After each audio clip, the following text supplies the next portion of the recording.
Hey friend, join me as I turn thrift store finds into gorgeous vintage-inspired home decor pieces. It's gonna be so much fun. Let's get started. Let's start off the projects with this bracket that I have. It's made out of resin and I wanted to paint it. I'll show you what I'm going to do with it later on the video. I think you're going to love it. But first, I need to give it one coat of paint. Now while it's drying, I'm going to go ahead and start on this little bird. This little bird I tried to make over last year. I didn't like how it looked, so we're going to give it another go. And I also have this little candle stand. Actually, I have no idea what this was. It was out in my stash. It didn't have electrical. Who knows what it was. I'm going to use it along with that bird and this paint that happens to be really thick. It's kind of dried up and it's almost like painted like clay. It's that thick and it's creating this concrete texture that I want. So I'm using this light color and then I'm using two other colors like a tan and a green, and I'm going to create a concrete look with this paint. Now the first paint is really thick. The other two colors, the tan and the green, they're not so thick, but it's still working out. I just tap, tap, tap all over with these three colors back and forth with different paint brushes, and it creates this really textured finish. This bracket needed another coat of paint, so while the paint on the bird was drying, I painted the bracket. The base that I'm going to use for this little bird project is already a pretty bronze color, like a brown color. I wanted to highlight all the detail on it, so I grabbed some rub and buff and a little scrap of paper towel, and I just rubbed it all over, and it gives a really pretty look.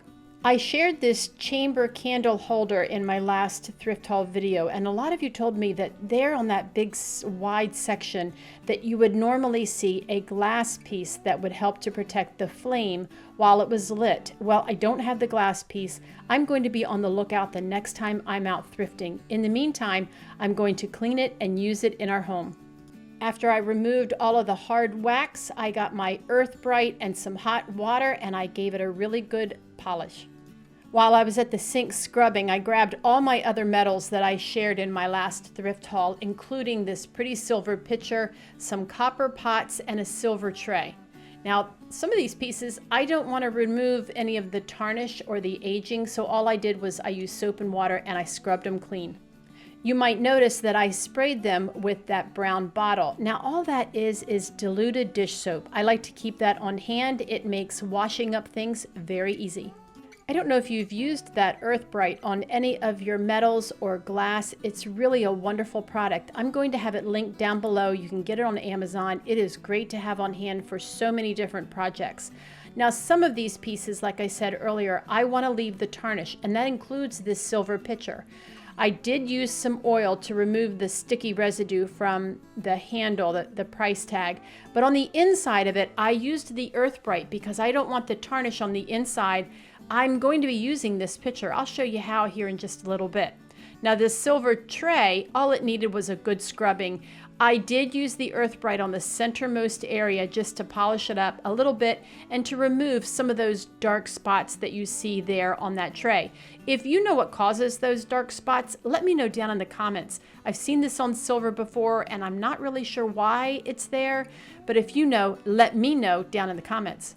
Hubby's helping me out with this breadboard. You might remember that at Christmas time I decorated it with some really poinsettias, and it's not Christmas time anymore, so I'm going to change it. I had him sand it down good as new.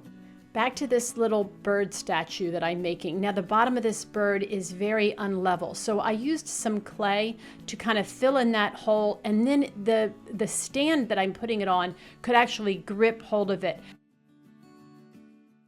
I'm going to use this silver pitcher to make sure that I drink enough water every day. It happens to hold 2 quarts, and I fill it up in the morning, and by the end of the day, I've reached my goal.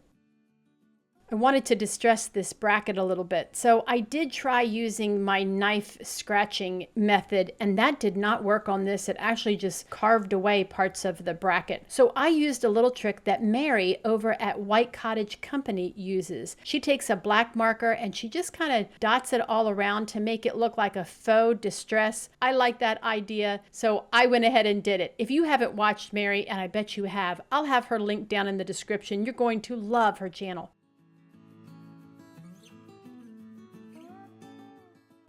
I found this shelf at the Goodwill for $2.99. It's solid wood. I could not believe that I got such a good deal.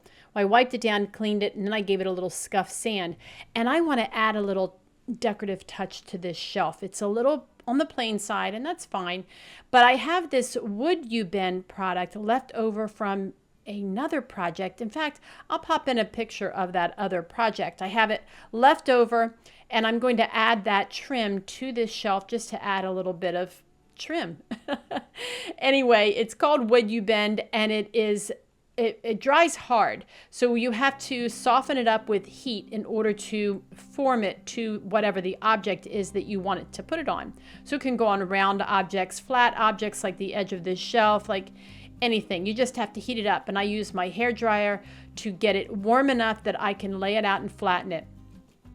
Then I cut it so that I have excess hanging off the edge. I'll tell you about that in a minute.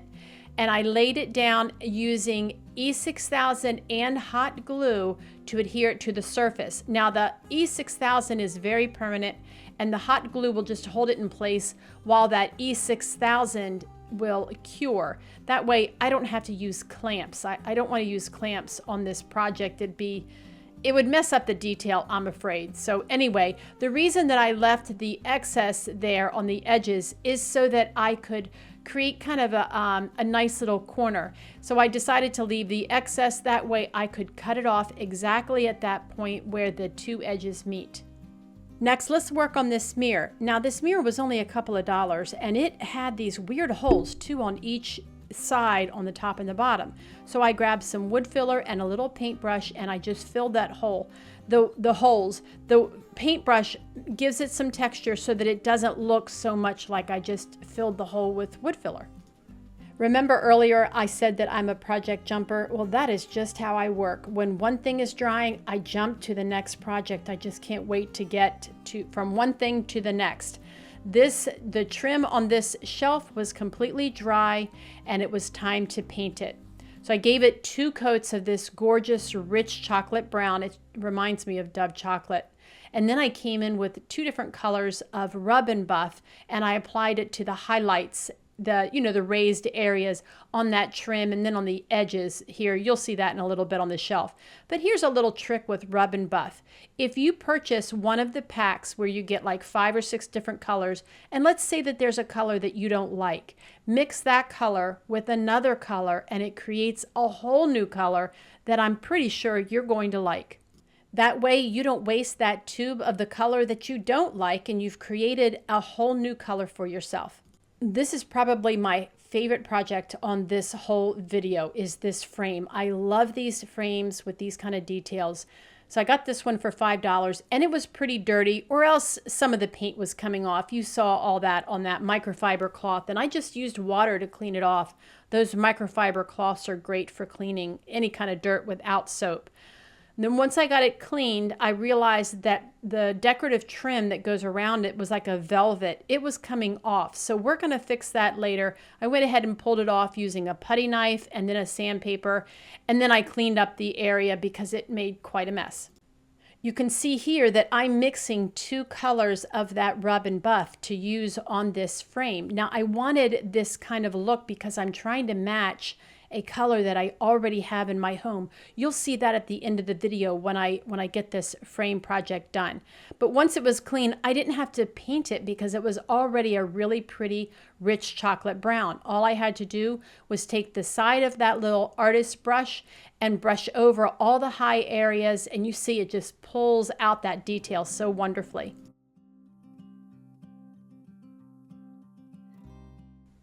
While I was doing that, my husband brought in this chunk of wood that I needed him to cut for this bracket. You'll see what I'm going to do with this bracket, but I needed this chunk of wood on it. So I used the E6000 and on both sides, on the bracket and on the piece of wood. Then I tried clamping these things together. The clamps didn't work so well, so I just turned it upside down and I let the weight of it hold it down. It sat on my shelf and it dried overnight.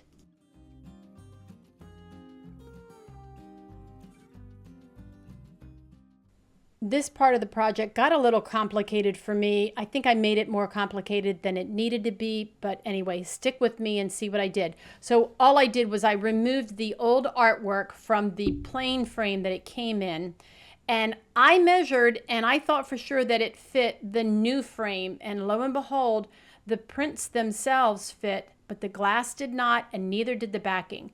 So I grabbed a little handsaw and I decided I was going to cut away some of the recessed area where all of the artwork and the glass recesses into the back. I was going to cut some of it out so that it would fit and I wouldn't have to recut the glass. Well, that did not work at all. So then I decided to skip the glass altogether. Yep, I'm just going to get rid of the glass. And I cut the backing by about 1/4 of an inch so that it would fit down in that recess. The solution that I came up with to hold all this in the frame is not the best solution, so I completely understand that. If you have a suggestion, please let me know down in the comments of a good way to keep all this in there. I kind of have an idea of what I might do. I don't know if I will. In the meantime, this is going to hold just fine. So what I did, I grabbed a dowel rod that I had and I cut one edge at an angle so that I could tap it into that recess and make it really snug. I did it twice and so far it is holding. Now I also had to replace that trim that I said was dry rotted, and I had some of this beautiful gold velvet ribbon left over from some Christmas decorating that I did this past year, and I grabbed my hot glue gun and I just glued it on. It was the perfect touch. I left excess at the corners so that I could miter the corners with a pair of scissors, and it looks brand new.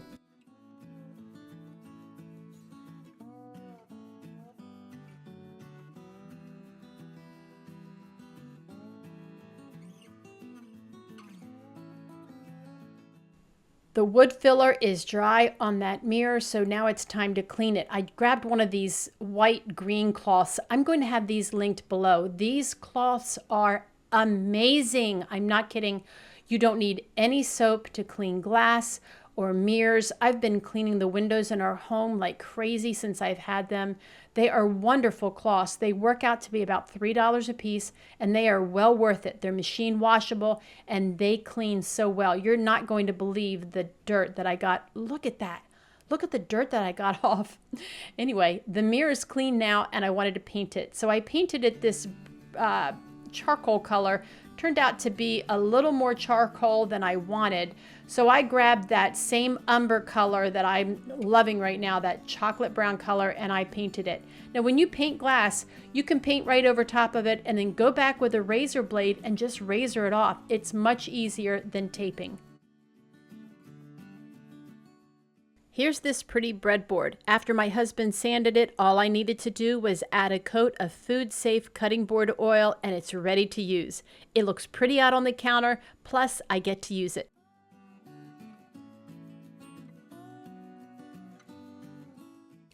I'm loving the silver tray. Right now I have it on our kitchen island along with an old crocheted doily that's so pretty, some beautiful thrift store cloth napkins, and some ironstone pitchers. I mean, it just is the perfect centerpiece.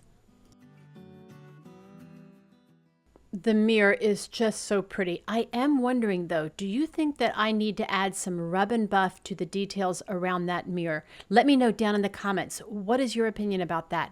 Should I rub and buff it? Should I leave it just like this? I don't know. I want to hear from you.